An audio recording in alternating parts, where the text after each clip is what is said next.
Une vie, une œuvre. Louis de Camões. Une émission de Jacqueline Kellen. Avec Vasco Graça Moura, João Marinho dos Santos, Aureliano Jorge, Manuel Massimino Gomes Gomes, José Manuel Gonçalves Santos Quelhas, Fernando Alberto Diométrio Rodrigues Alves Guerra.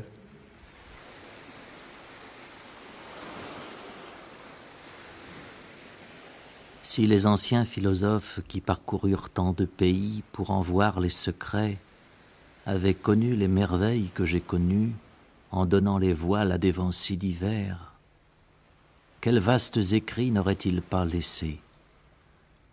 Quelle influence des signes et des astres n'y aurait-il pas vu?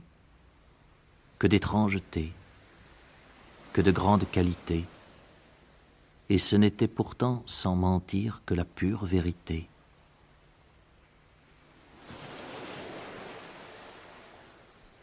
Cette tentative d'écrire toute l'histoire portugaise avec ses épisodes les plus célèbres comme celui d'Inès Castro, du passage du Cap Bonne-Espérance, etc.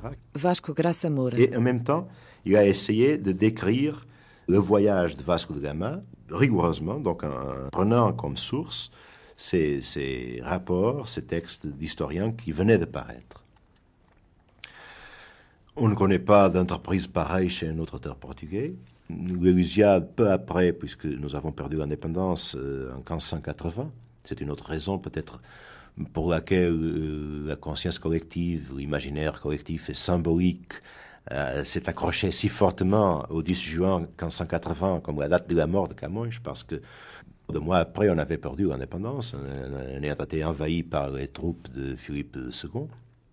Peu après, l'Elusiade était considéré, je ne dirais pas comme un texte de résistance, mais parce que c'est peut-être trop moderne d'employer ce genre de référence, mais vraiment, c'était le vrai texte qui corporisait, qui rassemblait les valeurs nationales. Le jour du Portugal, c'est le 10 juin, le jour de Camões. Je pense que nous sommes l'unique pays du monde où le jour du pays, c'est le jour d'un écrivain, c'est le jour de la langue. Nous n'avons pas, comme jour de Portugal, par exemple, une fête politique ou une révolution. Le jour de Portugal, c'est le jour de la langue portugaise et de la communauté portugaise. L'erreur, le mauvais sort, l'amour ardent se sont unis pour conjurer ma perte. Mes erreurs et le sort furent de trop. Pour moi, le seul amour aurait suffi. La fête nationale, c'est un jour qu'on appelle aujourd'hui le jour de Camões, du Portugal et des communautés portugaises dans le monde. Et cette date a été érigée en fête nationale depuis le 19e siècle parce qu'on a découvert à cette époque-là un document qui accordait à la mère de Camões le traitement qu'il avait en vie.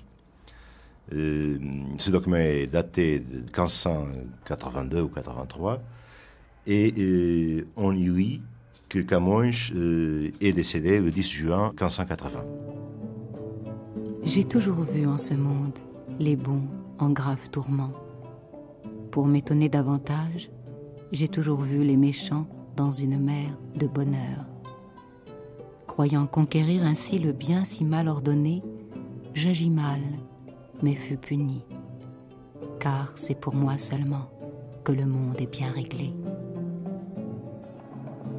On sait très peu de sa vie. Ce qu'on sait, parfois, est très difficile à distinguer entre ce qui correspond à des faits réels ou à de l'imagination fantaisiste se promenant autour aussi de conjectures. Mais enfin, on ne connaît que 3 ou 4 faits exacts à propos de sa vie. On croit, mais on ne sait pas très bien. On croit qu'il est né entre 1524 et 1525. On a essayé d'établir cette date, soit par les premiers biographes, dont l'un disait qu'il est mort à 55 ans, vers 1580. Bon, ce qu'il dit, c'est qu'il est mort peu de temps après la défaite du roi Sébastien dans le nord d'Afrique, et qui a eu lieu en 1578. Ce qui nous ramènerait vers 1524. Mais il y a aussi un auteur qui a essayé de déchiffrer des allusions astrologiques dans un sonnet. C'est un sonnet où Camões prend un passage du livre de Job, au commencement, si je ne me trompe pas, que périt ce jour je suis né. Et il fait un sonnet pour dire, en synthèse, que le jour où il est né doit périr, qu'il ne doit plus jamais reparaître dans le monde, que des monstres, si ça arrive, si le jour où il est né revient sur la terre, que des monstres devront naître, que les mères ne devront plus connaître leurs enfants, qu'il doit y avoir des pluies de sang, et, enfin, toute une sorte de catastrophe et d'horreur. Et alors, en analysant des allusions de contenu astronomique ou astrologique, ou tous les deux, il y a un auteur portugais du XXe siècle, Malhussat, qui a donné beaucoup à ce genre de déchiffration, qui a essayé d'établir que Camões est né le 31 janvier, si je ne me trompe pas, ou 23 ou 31 janvier 1524, parce que c'était l'année avant une éclipse célèbre qui eut lieu en 1525. C'est-à-dire que le jour où je suis né périsse et ne revienne plus jamais sur la terre, ça voudrait dire que je suis né l'année avant. Et que s'il revient, il n'y a que des catastrophes, alors il y a un côté autobiographique puisque sa vie a été très malheureuse.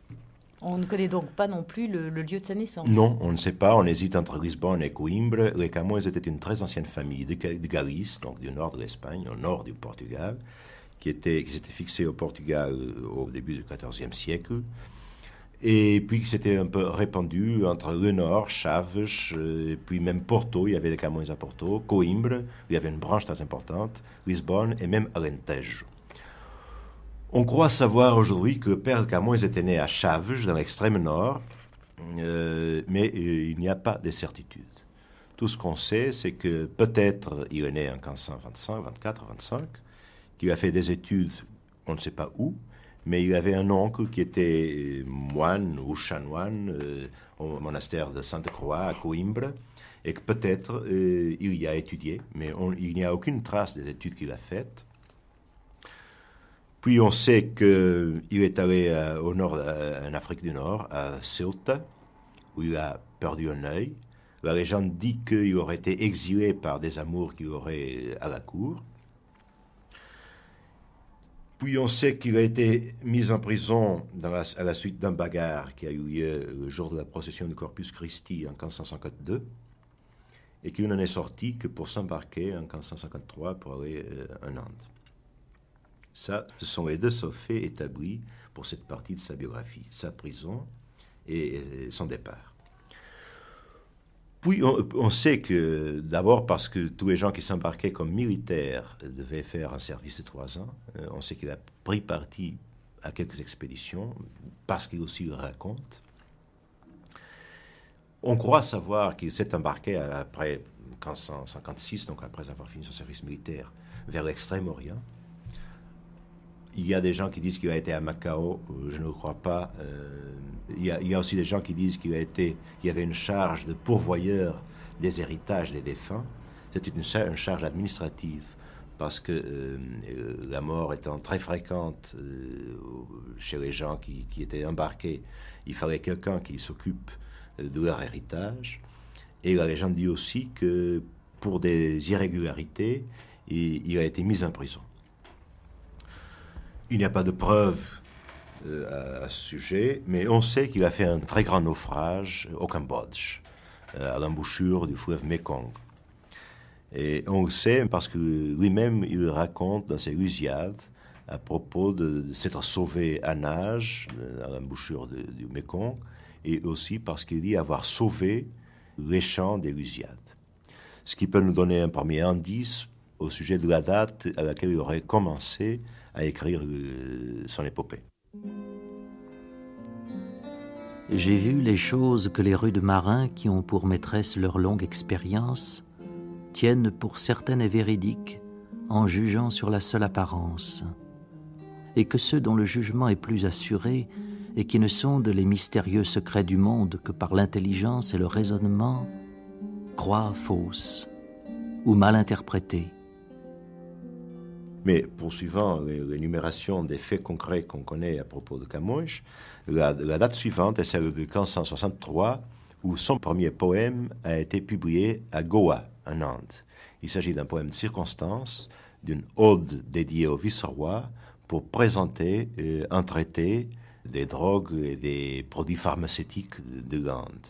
Il s'agit d'un traité très important qui a eu un énorme retentissement en Europe, dans l'Europe de l'époque. Le colloque des samples et des drogues de l'Inde du docteur Garcia de Horta, qui était précédé par un poème de Camões, dédié au vice-roi et en attirant son attention sur l'œuvre de ce savant qui, plus tard, pour des raisons d'origine hébraïque, a été brûlé en effigie par l'Inquisition, fort heureusement par lui, après sa mort.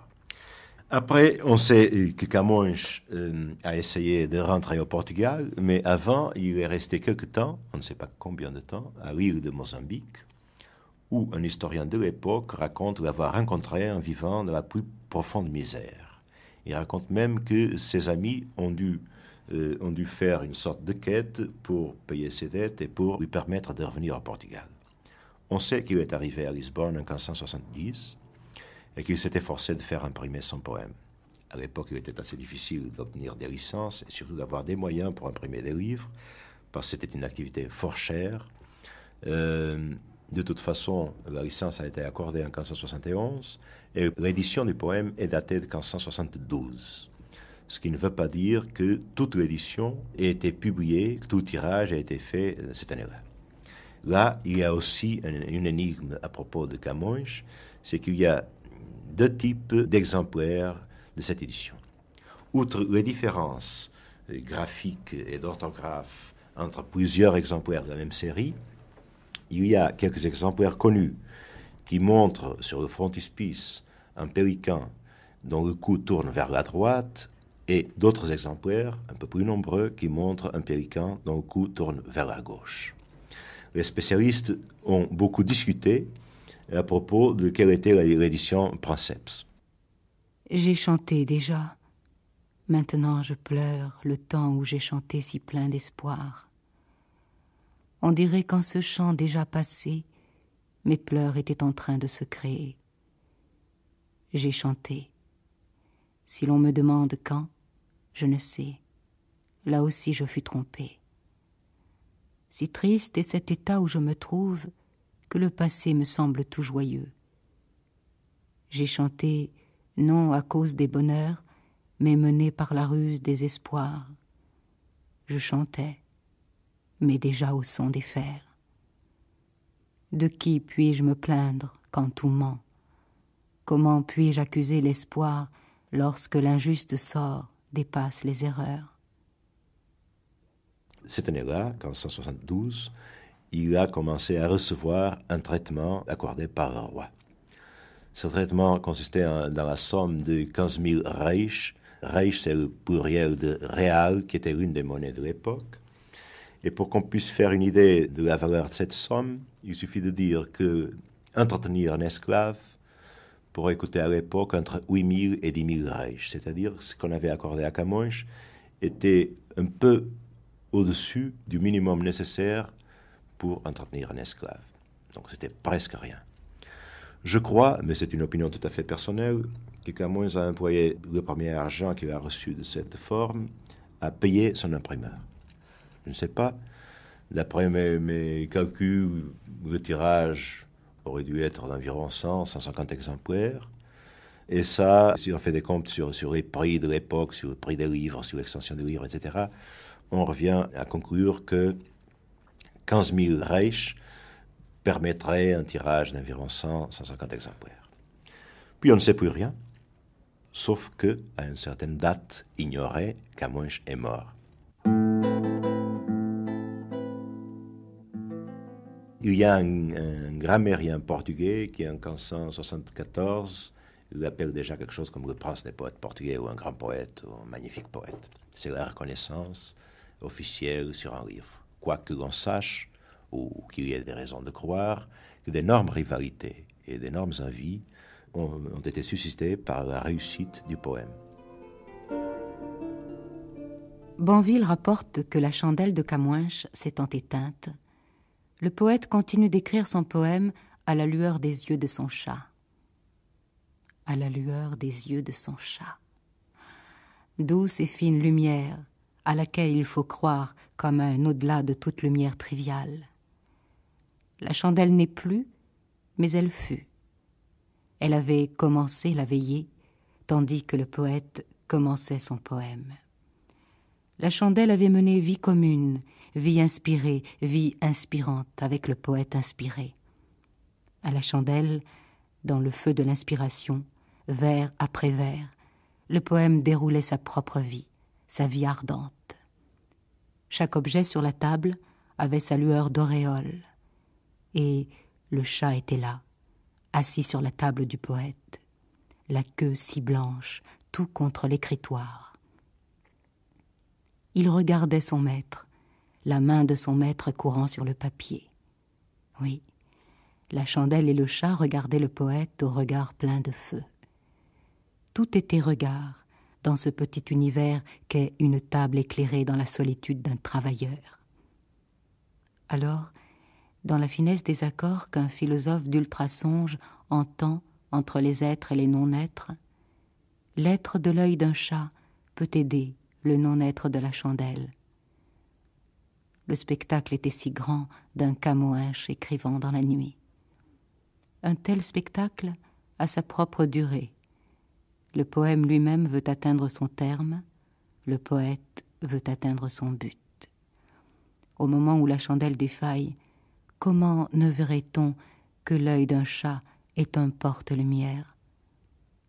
Le chat de Camoëns n'a sûrement pas tressailli quand la chandelle est morte. Le chat, cette veilleuse animale, cet être attentif qui regarde en dormant, continue la veillée en accord de lumière avec le visage du poète illuminé par le génie. Gaston Bachelard, La flamme d'une chandelle. Camões, comme quelqu'un qui a étudié en Coimbra, quelqu'un de Coimbra, quelqu'un qui, je crois que c'est le symbole de la culture, de la langue portugaise, la langue et la culture d'expansion du Portugal dans le monde. Et pour moi, Camões est aussi ça.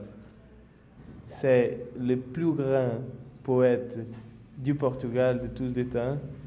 Et je pense que Lusíadas sont un livre très intéressant.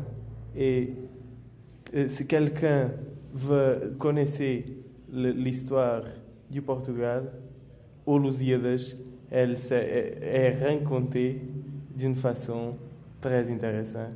Parce qu'il y a le mythe de mythologie et la réalité historique. C'est surtout un symbole de la langue portugaise. Et surtout parce que actuellement, la langue, c'est un élément fondamental pour les Portugais. Les Portugais ont eu un empire par tout le monde. Nous sommes en Amérique du Sud avec le Brésil, en Afrique avec Angola, Cap-Verde, Guinée, São Tomé et Mozambique.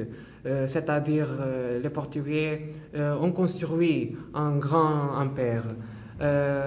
Les dernières années, surtout après le 25 avril 1974, l'empire est tombé. Et les Portugais sont restés avec le Portugal. Nous sommes 10 millions, mais on a beaucoup de personnes qui parlent portugais par tout le monde. C'est-à-dire la langue portugaise, c'est le facteur d'union entre les Portugais d'ici et les autres peuples qui parlent le portugais.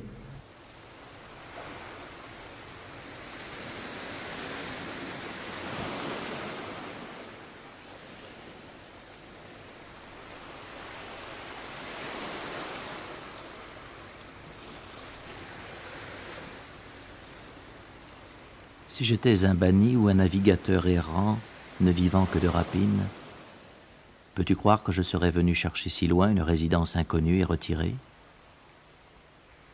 Quels espoirs, quels intérêts m'auraient poussé à expérimenter les rigueurs de la mer, les frimas antarctiques et les ardeurs qu'endurent ceux qui vivent sous le bélier? Tu réclames de grands et précieux présents pour appuyer mes dires? Sache que je ne suis venu que pour découvrir les cieux étrangers où la nature a placé ton antique royaume. Mais si la fortune me favorise assez pour que je revienne dans ma patrie, dans le cher royaume où je vis, alors tu verras par quel superbe et riche don je te confirmerai mon retour.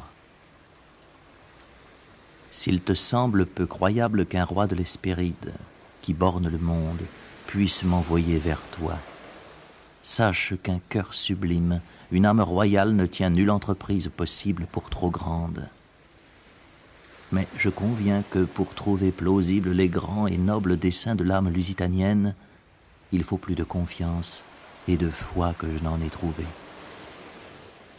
Sache qu'il y a bien des années que nos anciens rois se sont fermement proposés de surmonter les obstacles et les périls qui toujours contrarièrent les grands desseins. Et découvrant les mers, ennemies de la paisible oisiveté, ils voulurent savoir où elles finissent, où s'étendent les ultimes rivages qu'elles baignent.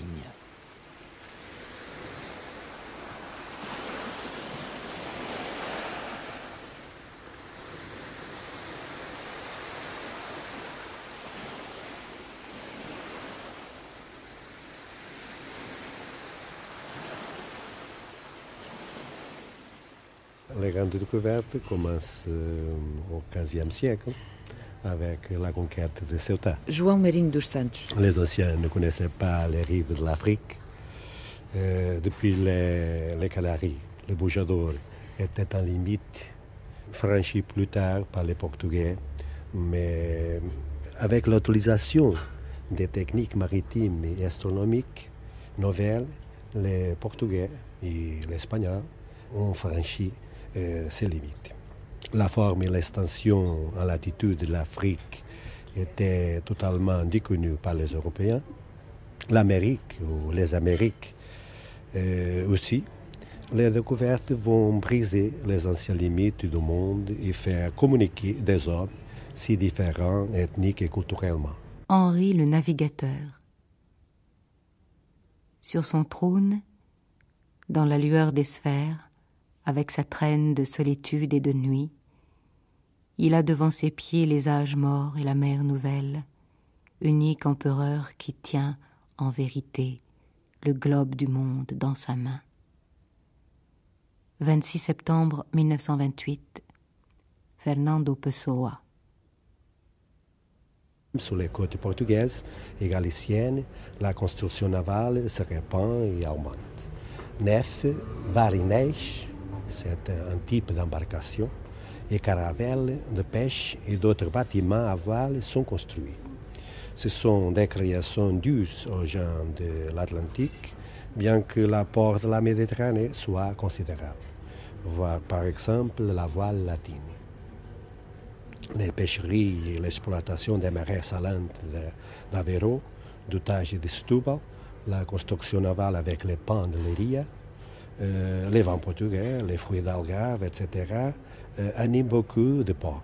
Ces ports sont en liaison avec d'autres, de l'Andalousie, du Maghreb, du sud de France, de la Galice, de Biscaye, de la Bretagne, etc. Ce commerce, ce traite, fait naître une bourgeoisie péninsulaire. Et c'est cette bourgeoisie qui anime ce commerce et qui ouvre les portes de la découverte. Il faut attendre aussi à l'importance de la cartographie. Il faut se situer dans l'Atlantique, mesurer l'espace, s'orienter, et la cartographie est nécessaire.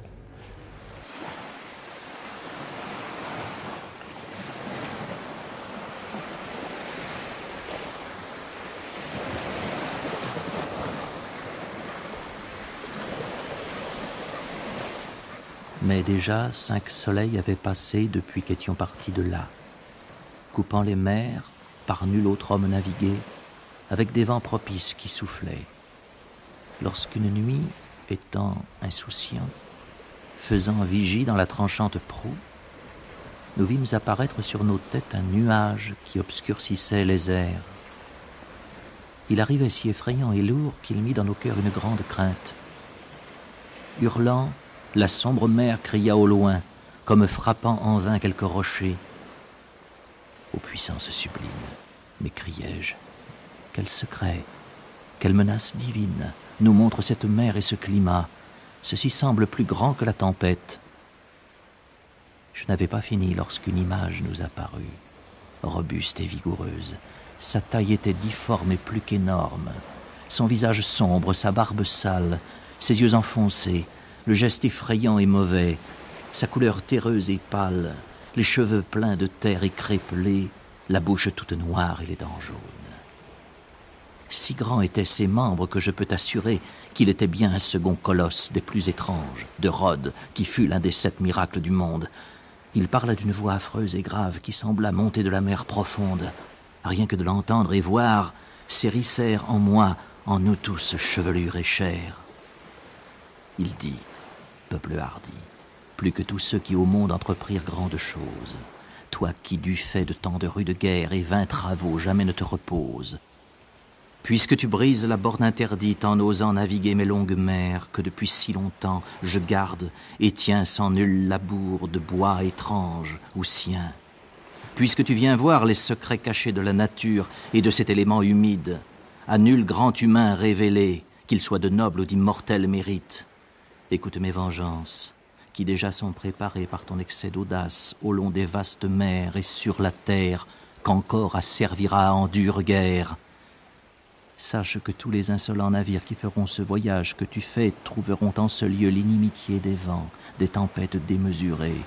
À la première flotte qui frayera passage dans ces vagues insoumises, moi je ferai soudain un si grand mal qu'il y aura plus de dégâts que périls. Si je dis vrai, j'espère prendre ici de qui me découvrit vengeance extrême, sans que s'arrêtent là tous les désastres de votre confiance qui s'obstine. Mais chaque année, verrez dans vos navires, si mon intelligence atteint le vrai, naufrage, perdition de toutes sortes. Et le moindre des maux sera la mort.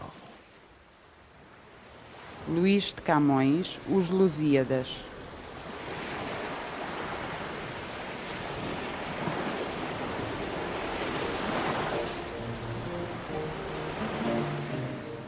Il y a beaucoup d'allusions à sa vie dans son œuvre, mais on ne connaît presque pas de documents. Il y a même des allusions très intéressantes. Par exemple, les armes de Camões représentaient un serpent qui courait entre deux rocs. Il y a des passages dans plusieurs œuvres où il fait une allusion très nette à ces éléments du blason de Camões, et où un serpent court entre des rocs, etc. Outre ce qu'il peut y avoir de lieux communs dans la littérature de l'époque, il y a 3 ou 4 endroits où c'est parfaitement inéquivoque qu'il est en train de faire allusion à lui-même. Ce qui est important parce que chez nous, on discute aussi s'il était d'origine noble ou roturière. Et là, il y a peut-être un apport dans le sens que Camões était d'origine noble. Mais pour le reste, il y a des fantaisies, il y a aussi des essais de déchiffration astrologique à propos d'une femme qu'il aurait rencontrée dans le vendredi de Pâques de 1544, ce qui n'est pas démontré. D'ailleurs, tout le reste, donc, ce ne sont que des conjectures. Pourtant, dans son œuvre, il y a beaucoup d'allusions autobiographiques. On peut prendre l'épopée, et l'une des caractéristiques les plus marquantes de cette épopée, qui est une épopée marchande, au contraire des épopées précédentes, qui est une épopée qui essaie de partir du réel que les découvertes et la navigation portugaise ont ouvert comme regard sur le monde, sur les prouesses pratiquées qui étaient plus importantes que celles de l'Antiquité fabuleuse, que celles des histoires mythiques, etc. Et cette épopée qui essaie de présenter non seulement les gloires de l'histoire portugaise, l'importance de la navigation, mais aussi les négociations, les premières négociations de Vasco de Gama en Inde avec Samori, le souverain local. Elle place ces négociations tout à fait sur un point d'échange capitaliste, si vous voulez. On lui propose de faire des échanges marchands, ce qui est très important pour l'histoire moderne, soit pour l'histoire européenne, soit pour l'histoire de la culture.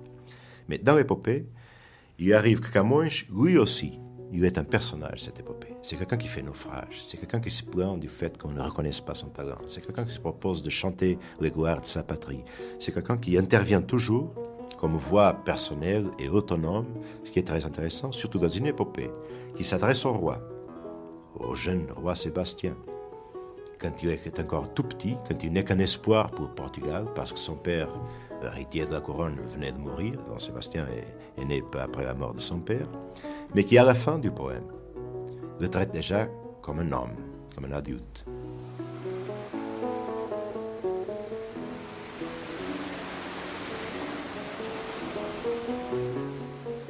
Cette terre qui surgit est à n'en pas douter celle de l'Inde véritable que vous cherchez. Si vous ne convoitez rien d'autre du monde, ici prend fin votre longue entreprise. Alors Gama ne peut se contenir davantage, tant il est joyeux de voir que la terre est connue. Et tombant à genoux, les mains vers le ciel, il rend grâce à Dieu pour un si grand bienfait.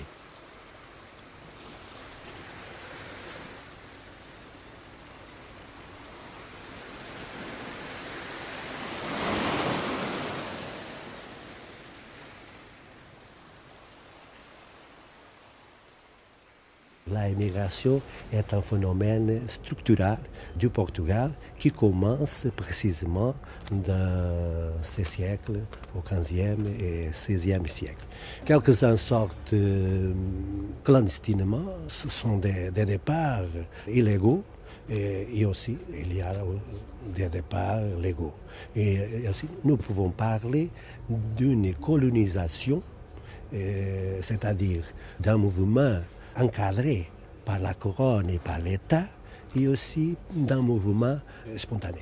Ce ne seront pas moins de 2000 les Portugais qui chaque année quittent le royaume. Beaucoup de gens, relativement bien sûr. N'oublions pas que le Portugal avait 1 400 000 habitants. Le Brésil et l'Empire espagnol attirent aussi des immigrants portugais. En 1620, les départs seront déjà estimés en 8 000 chaque année, quoique la population s'approche des 2 millions. De 1500 à 1580, le Portugal a vu sortir à peu près 300 000 individus. C'est beaucoup de gens. Par exemple, au milieu de son poème, Camões se pointe du fait que le talent militaire et le talent littéraire soient séparés au Portugal. Et il prend comme terme de comparaison ce qui se passait dans l'Antiquité classique pour dire que, quoique le Portugal ait aussi ses Scipions, ses Alexandres, ses Augustes, ceux-ci, ils n'ont pas les dos qu'avaient leurs illustres prédécesseurs de l'Antiquité classique, qui brisaient aussi les arts et les lettres. On voit qu'il y a beaucoup de références historiques, mythologiques aussi. On sait que il a fait des études une solides. Culture d'une étendue énorme, on ne sait pas comment il l'a acquise. On ne sait pas s'il a étudié à l'université, c'est le plus probable, mais il peut bien avoir été élevé auprès d'une famille noble avec des professeurs privés, etc. On ne connaît rien à propos de sa formation. On sait qu'il connaissait très bien le latin, il devait le connaître, il lisait l'italien, il cite des vers de Pétrarque dans l'original. Il connaissait aussi l'histoire du Portugal. Pour ce qui est de l'histoire précédente, en principe, il aurait dû avoir accès à des manuscrits, parce qu'il n'y avait pas d'histoire du Portugal publiée à l'époque. Pour ce qui concerne la navigation, il est intéressant de noter que les deux plus importantes chroniques concernant les découvertes et l'arrivée en Inde ont été publiées, l'une en 51 et l'autre en 53. Donc, presque à l'époque de son départ en Inde.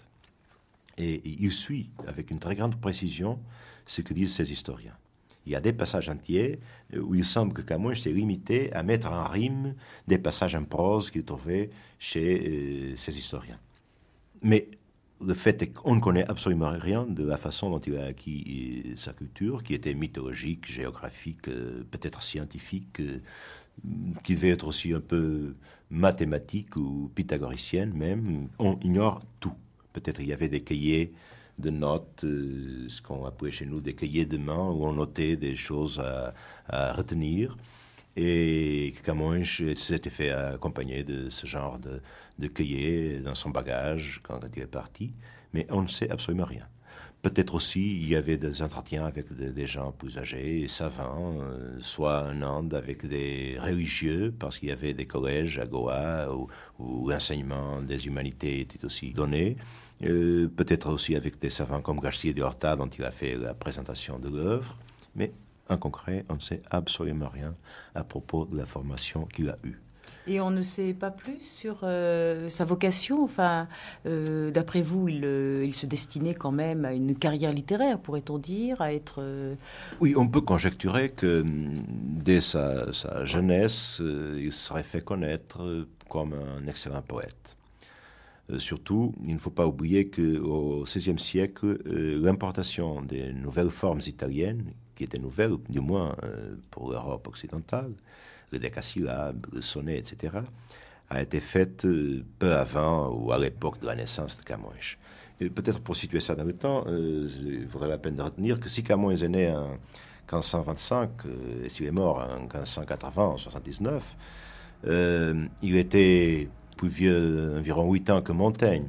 Et il est mort environ 12 ans plus tôt que Montaigne, pour donner un exemple français, parce que Montaigne il est né, si je ne me trompe pas, en 1533. Donc c'est presque des contemporains. Vraiment, on ignore tout, même de ce qu'il a fait dans sa jeunesse. On croit que peut-être il y a eu des problèmes à cause de sa vocation et de la souplesse dans laquelle il improvisait ses compositions. C'est en fait que quand on compare les textes de Camões à ceux de ses contemporains, il y a une qualité stylistique qui ressort d'une façon extraordinaire. Donc il a fait des envieux. Oui. Et même il y a des épigrammes que l'on croit qui sont adressés à lui à propos d'une intention d'écrire une épopée. Parce que les historiens portugais, les intellectuels portugais de l'époque s'étaient rendus compte qu'était telle l'importance des découvertes portugaises qu'il faudrait trouver un nouveau Virgile ou un nouveau Homère pour les chanter. Et c'était presque un défi entre tous pour trouver quelqu'un qui fût à même de composer cette épopée à la gloire des récents faits des Portugais, de toutes ces découvertes, de tout ce dévoilement du monde qui était dû aux Portugais. Ville de Tomar, le couvent du Christ. C'est un petit peu d'histoire d'ici du Portugal, précisément cette époque de découverte, la richesse des mers découvertes de nouveau, par exemple les corals. Ils font la plupart de la décoration, même les algues sont d'une part très importante du manuelan ici au Portugal. On peut trouver dans la fenêtre des motifs maritimes, toutes les choses qui ont une relation avec la mer. Même les mâts des navires, des artichauts par exemple pour combattre le scorbut avec la vitamine, etc. On peut trouver des cordages et les chaînes. On peut trouver une tête qu'on pense de Vasco da Gama, le navigateur qui a dépassé le cap de la Bonne-Espérance. On peut même trouver la couronne du Portugal, le blason, la sphère armillaire, le symbole du roi Manuel Ier, des coraux. Oh, je ne sais pas, très beaucoup. Alors ce qui est remarquable, c'est qu'au bas de cette immense fenêtre, couverte de végétation, de cordages, de coquillages, tout ce que vous avez dit, il y a un homme qui porte sur son dos, enfin au début moi je pensais que c'était une sorte d'énorme pieuvre, et en fait en arrivant plus près on voit que ce sont des bouts de bois ou des arbres. Ouais. Qu'est-ce que c'est? Ce sont des racines de liège, à cause de l'importance de cet arbre-là pour construire les navires, les bateaux. La liège pour exporter, et même le symbolisme de l'âge que cet arbre peut devenir très vieux, des siècles, oui, je ne sais pas exactement. C'est un arbre natif d'ici, pas exactement de cette région ici, plus au sud, c'est plus chaud. On peut même voir des petits carrés en haut de la fenêtre, en représentant les salines du Portugal, le commerce du sel. Il y a deux petites figures qui sont très difficiles de voir à droite, près de la sphère armillaire, que démontre un chien et un chat qui étaient les compagnons de bord des marins. Quand il y a beaucoup de soleil, on peut les voir, mais à l'ombre, c'est pratiquement impossible. Et ça vous touche toujours de voir cette fameuse fenêtre? Tous les jours, je vois des petits détails que je n'ai pas vus hier, par exemple. C'est vrai. Oui, c'est très intéressant. On peut trouver une petite chaîne, un petit coral, une petite image, même le souris, des images qu'on peut trouver en haut, des colonnes qui supportent tout l'ensemble de la fenêtre. Il y a très beaucoup. Même les places où il voit, c'est très intéressant. Ah oui, que regardent les personnages qui sont justement dans cette sculpture ou dans cette fenêtre. Même la figure en bas, que nous pensons être Vasco da Gama, le navigateur, regarde un point exact que nous pensons être la cisterne dans notre cloître, par exemple comme une salle d'initiation secrète. La sagesse suprême t'accorde, baron, la faveur de voir avec des yeux mortels ce que ne peut atteindre la vaine science des humains misérables et voués à l'erreur. Toi et tes compagnons, suivez-moi sans crainte ni faiblesse, mais avec précaution dans ce monde boisé. Ayant dit, elle le guide à travers une futaie sauvage, hostile, rebelle au passage de l'homme. Ils n'ont pas beaucoup à marcher pour parvenir sur la haute cime où s'émaillait une plaine d'émeraudes et de rubis, telle qu'à les voir, on eût cru fouler un sol divin. Là, ils aperçoivent un globe suspendu en l'air. La lumière éclatante le traversait de part en part, si bien que son centre était aussi visible que la superficie. On ne peut distinguer de quelle matière il est fait, mais on distingue bien qu'il est composé de plusieurs orbes, que la baguette divine avait assemblé et disposé avec un centre commun à tous, que, roulant sur lui-même, il s'abaisse ou s'élève, jamais il ne monte ni ne descend. De tous côtés, il présente même face, et par œuvre divine, il commence et finit partout. Uniforme, parfait, trouvant appui en soi-même, tel en un mot que l'archétype qui le créa.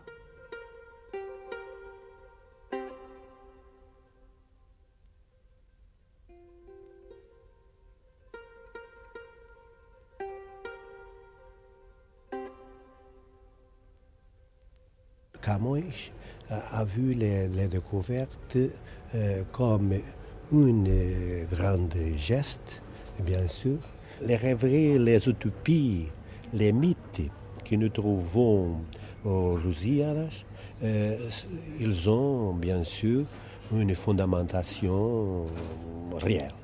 Il y a une vision fantastique, bien sûr, qui attire la lecture, mais il y a aussi une fondamentation réelle. À la vue de ce globe, Gama se sentit touché d'admiration et de curiosité. La déesse lui dit alors : « À tes regards, j'offre ici, réduite à de faibles dimensions, l'image du monde. Ainsi tu pourras voir où tu vas, où tu iras, et tout ce que tu souhaites de connaître. Voici la grande machine du monde, formée de l'éther et des éléments, telle que la fabriqua le haut et profond savoir, auquel n'est assigné ni principe ni terme. Ce qui cerne ce globe rond et sa surface polie, c'est Dieu. Qu'est-ce que Dieu ? Nul ne saurait l'entendre, car la science humaine ne s'étend pas jusque-là.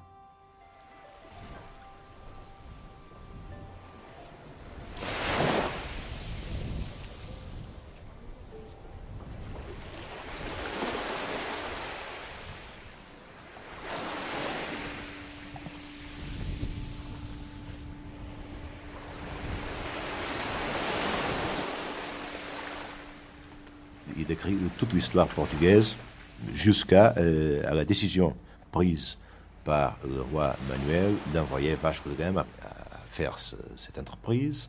Il décrit toute l'histoire. Après, il décrit le voyage. Et dans le voyage, il décrit des phénomènes marins comme une trompe d'eau, comme le feu comment s'appelle ce feu qui est au sommet des mâts des bateaux de Saint-Elme, je crois. Le feu de Saint-Elme. Qu'il aurait peut-être vu lui-même, ou qu'il aurait trouvé décrit dans d'autres journaux de voyage. Il y a entre-temps une intrigue auprès des dieux. Il y a les dieux qui prennent le parti des Portugais, il y a les dieux qui sont contre. Et ils arrivent à Calecut, en Inde, où il y a une grande description de l'Inde, et où il y a ces pourparlers entre Vasco de Gama et Samorim, le souverain local, pour établir des échanges commerciaux. Puis il y a le retour, et dans ce retour, les navigateurs arrivent à l'île des Amours, où la déesse Vénus leur a préparé une sorte de grande apothéose, où ils sont accueillis par des nymphes, où il y a des scènes très belles et assez érotiques, avant un banquet qui est offert à Vasco de Gama et à ses compagnons, et où après, la nymphe fait des prophéties qui racontent le reste de l'histoire du Portugal jusqu'à peu avant la fin du poème, jusqu'à peu avant le moment où Camões lui-même a terminé d'écrire son poème.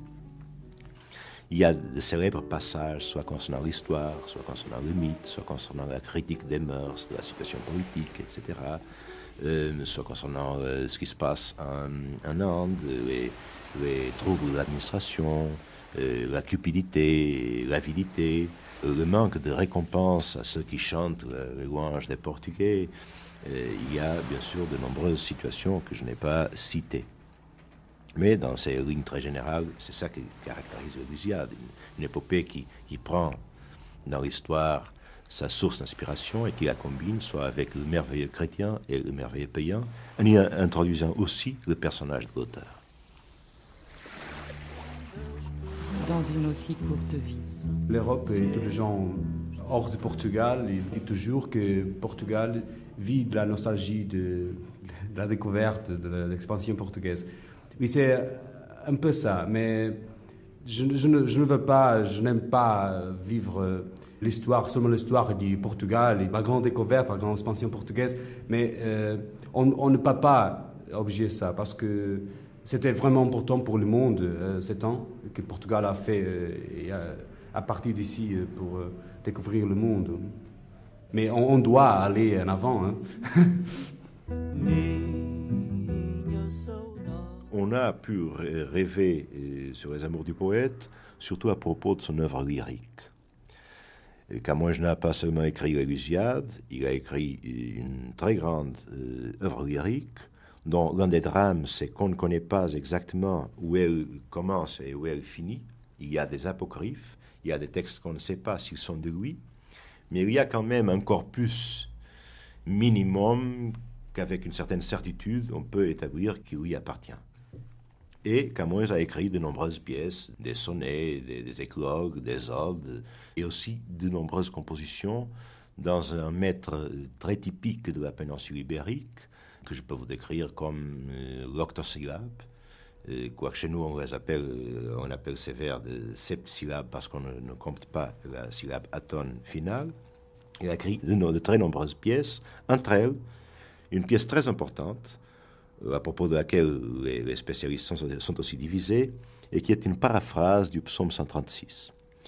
Moi-même, je soutiens qu'on peut presque absolument déterminer qu'il a écrit cette pièce à Lisbonne et en principe entre 1573 et 1574. Je peux vous expliquer pourquoi. Cette pièce n'est pas seulement très importante du fait d'être une glose ou une paraphrase du psaume 136. Il faut vous rappeler que les psaumes, et surtout le psaume 136, Superflumina Babylonis, c'est-à-dire sur les fleuves de Babylone, a été paraphrasé un peu partout, surtout chez les protestants et surtout après la Saint-Barthélemy. En France, on connaît plusieurs paraphrases, et dans la dernière partie du XVIe siècle, il était très fréquent qu'on prenne des versets pris ça et là dans le livre des psaumes et qu'on en fasse des compositions qu'on pourrait appeler pénitentiaires.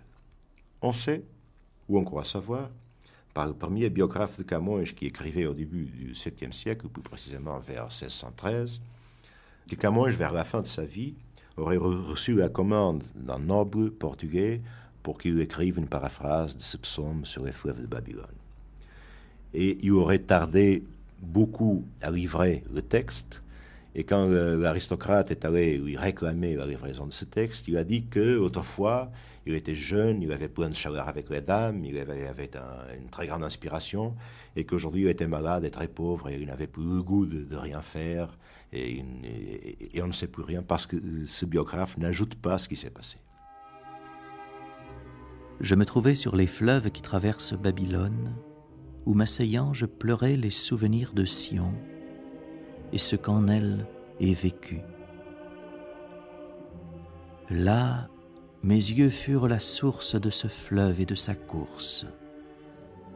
Là furent bien comparés Babylone au mal présent, Sion au temps du passé.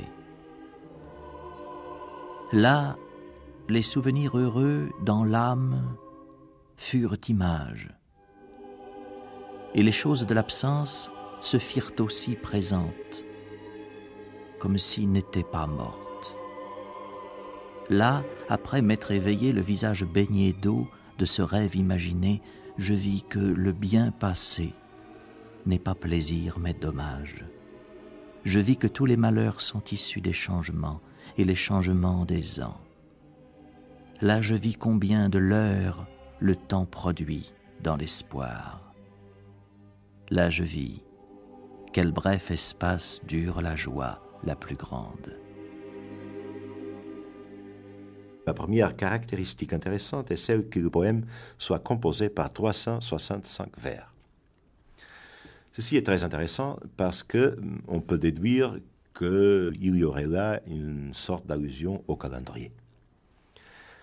En même temps, ces 365 vers sont divisés en 73 strophes de 5 vers chacune. Si vous raisonnez sur ces chiffres, et si vous admettez que 365 vers correspondent au jour de l'année, alors vous pourriez très bien admettre que les 73 strophes correspondent aux années écoulées du XVIe siècle jusqu'au moment de l'écriture du poème, c'est-à-dire correspondent à 1573. Mais là encore, vous restez sur une conjecture sans aucun appui, puisqu'il n'y a pas de preuve. Mais si vous vous donnez la peine de parcourir le texte, si vous vous souvenez qu'Amoïse a été en prison en 1552, il faudrait chercher la strophe 52 pour voir si par hasard il y aurait là une allusion. Alors, la strophe 52 dit qu'il n'est pas ni captif ni verrouillé dans la Babylone infernale. Là, les choses commencent à avoir peut-être une certaine consistance. Ensuite, la tradition dit que le roi Jean III aurait persécuté Camões, peut-être à cause d'amour qu'il aurait eu au palais royal. De ces amours, on ne sait absolument rien, rien n'est prouvé. Le roi Jean III est mort en 1558, et si on va chercher la strophe 58, on voit que ce que Camões dit est très intéressant aussi, parce qu'il parle du châtiment de ceux qui sont trop enflés de leur pouvoir. Ceux qui vont tant du pauvre sang innocent dans leur vanité, avec leur vain pouvoir, il faut aussi les détruire, il faut aussi les démolir pour qu'ils sachent qu'ils sont aussi des êtres humains. Bon, il y a aussi d'autres éléments plutôt d'ordre astrologique, par exemple cette tentative de déchiffrement dans son nez, d'après laquelle Camões aurait rencontré le grand amour de sa vie un vendredi ou un jeudi de Pâques 1544. Si on pense ce poème et si on regarde la strophe 44, on voit que c'est là la première et seule allusion à une figure de femme. Et cette figure humaine qui a pu me changer ici, ce n'est pas celle qu'on doit chercher, parce qu'elle n'est qu'un rayon de la beauté qu'on doit poursuivre. C'est un poème à un contenu platonicien très, très fort, où il y a cette idée du royaume des apparences où nous nous mouvons, et le besoin de la poursuite du royaume idéal, du royaume de la beauté divine, où on doit essayer d'arriver, et qui mélange ça avec peut-être une façon, du moins peu orthodoxe du point de vue catholique. Et ceci, si le poème a été écrit en 1573, ceci se passait 10 ans après le Concile de Trente, qui avait une fois encore condamné le platonisme, ceci combiné avec le besoin d'ascèse de la Babylone infernale vers la Jérusalem céleste. Ma flûte qui en jouant faisait accourir les monts vers le lieu où tu étais, et les eaux qui descendaient remontaient tout aussitôt. Jamais plus t'écouteront les tigres qui s'apaisaient, et les brebis qui paissaient ne voudront cette herbe qu'elle, pour t'entendre, délaissait. Tu ne peux plus doucement changer en rose l'épine près du fleuve fleurissant. ni peut arrêter les eaux, moins encore l'eau de mes yeux. Tu ne peux mouvoir les bois, ni peut désormais traîner après toi la source pure. Car tu n'as pas pu changer les désarrois du bonheur. Mais ce qui est aussi très intéressant dans ce poème, c'est que la paraphrase du psaume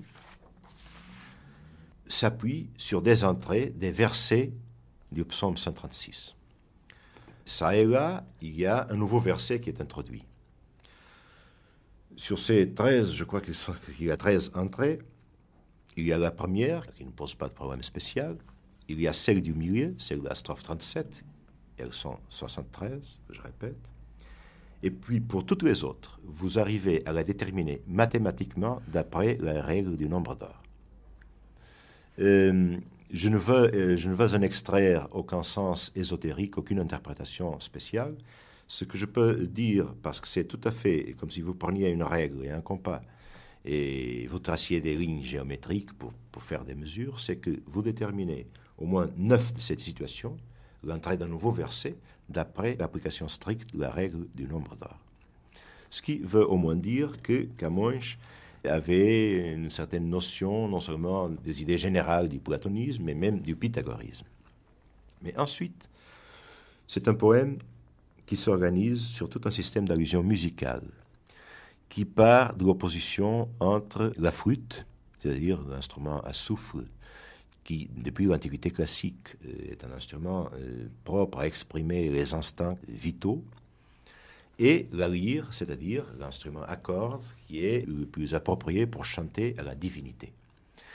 Et tout ce système d'allusion musicale, si on compte la terminologie employée, les vocables qui concernent la musique, etc., a un rapport exact avec le système de distribution de ces versets. On sait qu'il a lu Pétrarque et Dante et Aristote, bien sûr, il connaissait les grands auteurs latins, il connaissait l'Odyssée et l'Iliade, on ne sait pas s'il la connaissait en grec, si en traduction latine ou italienne. Mais d'abord, on sait qu'à Lisbonne, à l'époque où je soutiens que ce poème a été écrit, on pouvait rencontrer l'introducteur des théories esthétiques italiennes au Portugal, Francisco de Holanda. François de Hollande, comme il est connu en France. Il habitait Lisbonne et il essayait d'avoir un emploi, une occupation accordée par la cour. On croit savoir qu'il y a chez Camões une fascination par un cercle intellectuel très fermé, celui de l'un des frères du roi, où les mathématiques, où la quadrature du cercle même, où des problèmes de ce genre étaient posés. Il y a de nombreux passages d'inspiration biblique dans ce poème, outre le psaume 136. Il y a aussi des passages qui peuvent être inspirés par des textes qui sont parus au Portugal par un autre écrivain mystique et religieux, Faria Pinto. Il y a une structure rigoureusement mathématique et pythagoricienne qu'on peut déterminer objectivement. Il y a, d'après ce même schéma, la formulation de la théorie platonicienne de l'amour et même la référence à la femme aimée. L'amant se transforme en la chose aimée à force de beaucoup l'imaginer. Aussi n'ai-je rien d'autre à désirer, car j'ai en moi la part que je désire. Si en elle mon âme est transformée, quoi d'autre peut le corps vouloir atteindre? Il ne peut qu'en soi-même reposer, puisqu'avec lui, cette âme est liée. Mais cette belle et pure mi-déesse qui, comme l'accident en son sujet, ainsi avec mon âme se conforme, habite ma pensée comme une idée.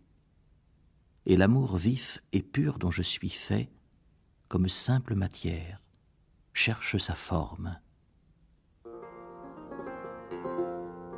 Camões était vraiment un poète européen.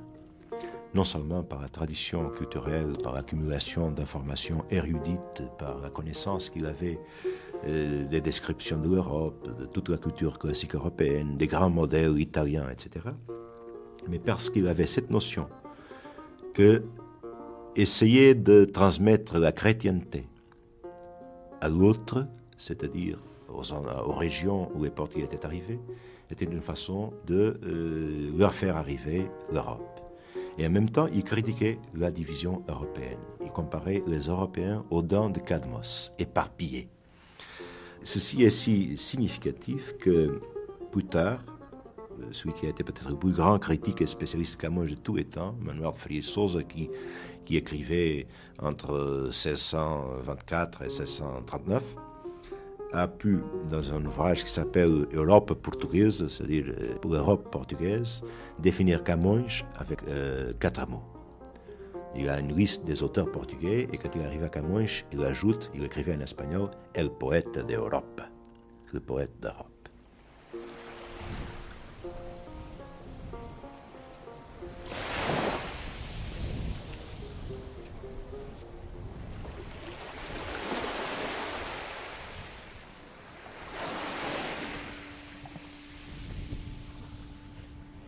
Regarde ailleurs les figures que dessinent les étoiles resplendissantes. Regarde le chariot. Observe Cynosure, Andromède et son père, et l'effrayant dragon. Vois la splendeur de Cassiopée et le front tourmenté d'Orion. Vois le cygne qui meurt en soupirant, le lièvre et les chiens, le navire et la lyre mélodieuse. Sous ce grand firmament, tu vois le ciel de l'antique Saturne. Et voici Jupiter, qui accomplit sa course, et dessous, Mars, ennemi belliqueux. Au 4e séjour, c'est l'œil brillant du ciel, puis Vénus, qui traîne après soi les amours, Mercure, à l'éloquence souveraine, et plus bas, Diane et ses 3 visages. Voici l'Europe chrétienne. En force et en civilisation, elle surpasse et éclipse les autres nations. Voici l'Afrique, peu prodigue des biens du monde, inculte et tout entière livrée à la barbarie.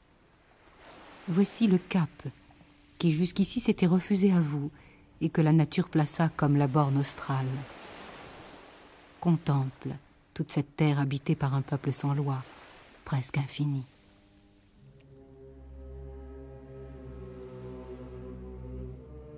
Camões est devenu une sorte de mythe national, même pour ceux qui ne l'ont jamais eu. Disons que Camões, c'est pour nous quelque chose de sacré d'abord. C'est vraiment la figure de notre histoire et de notre culture qui incorpore toutes les valeurs de l'identité nationale portugaise, non seulement à cause de la valeur esthétique et littéraire de ses poèmes, mais aussi par la conscience très spéciale qu'il a de l'identité nationale et par le fait qu'il soit l'un des premiers grands poètes modernes dont la langue est une langue parfaitement moderne. Et Camões a en même temps été la source de tout un courant, ou de plusieurs courants de création littéraire. À son époque, ou peu après sa mort, il y avait déjà des épigones. Pendant le XVIIe siècle et à la fin du XVIe, il a joué un très important rôle dans la conscience résistante portugaise. Pendant le XVIIe siècle, il a été l'objet de recherches très importantes du point de vue d'investigation et critique qui ont essayé d'établir des versions correctes de ces textes. On voit en 1817 un aristocrate et diplomate portugais faire éditer à Paris chez Firmin Didot une édition précieuse sur parchemin d'Élusiade, après en avoir établi le texte. C'est une édition qui a été tirée à un seul exemplaire, en 2 tomes, qui est déposé dans la fondation de la Casa de Mateus. Et cet éditeur, le Morgado de Mateus, c'est-à-dire qu'il avait le majorat du village de Mateus, a, d'après la tradition, fait fondre sa vaisselle en argent pour pouvoir supporter les frais de l'impression. Mais il est intéressant de souligner que notre plus grand poète du XXe siècle, Fernando Pessoa, n'aimait pas Camões du tout. Fernando Pessoa, qui avait d'une certaine façon la hantise dans Super Camões, quelqu'un qui viendrait et qui dépasserait Camões en chantant le 5e empire du Portugal. C'était une vue plutôt eschatologique.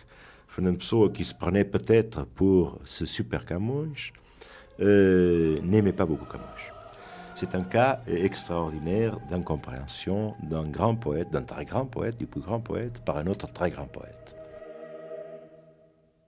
Il y a des textes qui disent qu'après sa mort, Camões a été enseveli du côté droit de la porte d'une chapelle de Lisbonne. Et qu'une dalle funéraire aurait été placée avec une inscription par un mécène, disons, qui fonctionnait comme mécène posthumement. 3 siècles plus tard, au XIXe siècle, une commission a été formée pour essayer de trouver les dépouilles de Camões. Je crois que la chapelle avait entre-temps été détruite par le tremblement de terre de 1755. Et cette commission, en suivant les indications des textes qui restaient, a trouvé l'endroit de la chapelle, a trouvé l'endroit de la porte, etc. Et a trouvé des os du côté droit, juste comme on disait que Camões avait été enseveli. Et puis on a fait des funérailles, je ne sais pas, des funérailles nationales. De toute façon, il y a un tombeau au monastère des Hieronymites à Belém où ces ossements ont été déposés. Mais ce qu'on n'avait pas, ou du moins on n'a pas fait attention, c'est que la chapelle ayant été détruite par le tremblement de terre et rebâtie plus tard, la porte n'était plus la même. Donc, supposez qu'ils sont allés chercher par une porte qui était la porte du côté nord, tandis que la porte qui était référée sur les textes du XVIe siècle était une porte du côté ouest. Donc, les os qu'ils ont trouvés ne sont pas les os de Camões.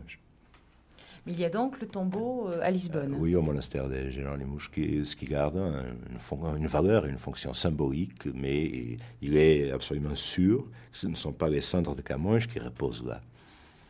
Mais l'important, c'est le rêve et le symbole, non? Oui, c'est comme la date supposée de la mort de Camões, le 10 juin, c'est une date nationale, même si Camões n'est pas mort le 10 juin 1580. Et quand vous lisiez, parce que je crois qu'on est obligé, enfin en classe, au Portugal, tout le monde lit, étudie, apprend par cœur des textes, au moins l'épopée de Camões. Est-ce que très vite, très tôt, très jeune, vous êtes enthousiasmé pour cette épopée ou c'est venu quand plus tard? Quand j'étais au lycée, on était obligé d'étudier les Lusiades et non seulement de connaître presque tout ce qu'il y a d'essentiel chez le poème, sauf le chant 9e et cet épisode des Nymphes et de l'île des Amours, qui était interdit, ou presque, et qui était le premier qu'on allait lire, bien sûr. Mais on devait connaître le reste et surtout savoir appliquer ou extraire des règles de grammaire, de syntaxe, etc. Et je dis que c'était très ennuyeux d'un côté, mais d'une utilité extrême pour la langue portugaise.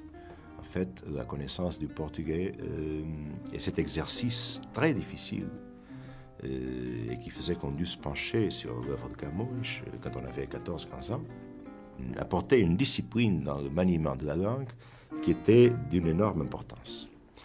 Après la Révolution et pendant un certain temps, Camões a été considéré comme un réactionnaire, quelqu'un qui avait chanté la gloire de la domination portugaise en outre-mer. Mais plus tard, et heureusement, on sait, ou du moins les factions politiques qui avaient ébauché cette méthode ont rebroussé chemin. Et aujourd'hui, il est tout à fait pacifique d'accepter Camões comme un énorme poète, comme un poète dont le rôle est vital dans la culture portugaise. Aujourd'hui, je crois que cette habitude si utile et en même temps si ennuyeuse, l'étude de Camões au lycée est un peu perdue. Du moins, je crois que les élèves ne se penchent plus, ne doivent plus se pencher, ne doivent plus analyser du point de vue grammatical les strophes des Lusiades. Et je crois que ça va avoir comme résultat un très grand appauvrissement de l'apprentissage de la langue portugaise. Et ceci, dans un moment où la langue portugaise est en train de devenir, je crois, la 5e langue du monde. Et c'est une langue que, dans l'année 2000, sera parlée par quelque chose comme 5 000 millions de personnes.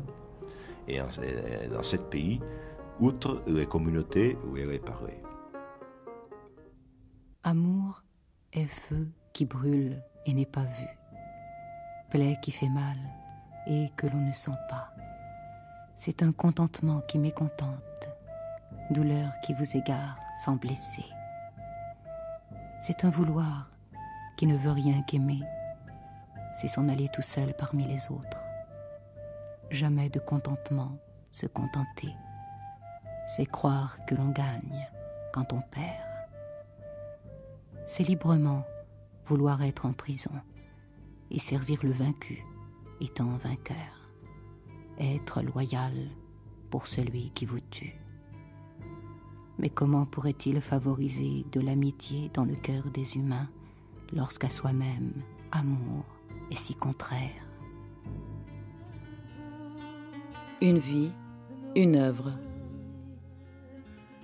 Luís de Camões, une émission de Jacqueline Quelen.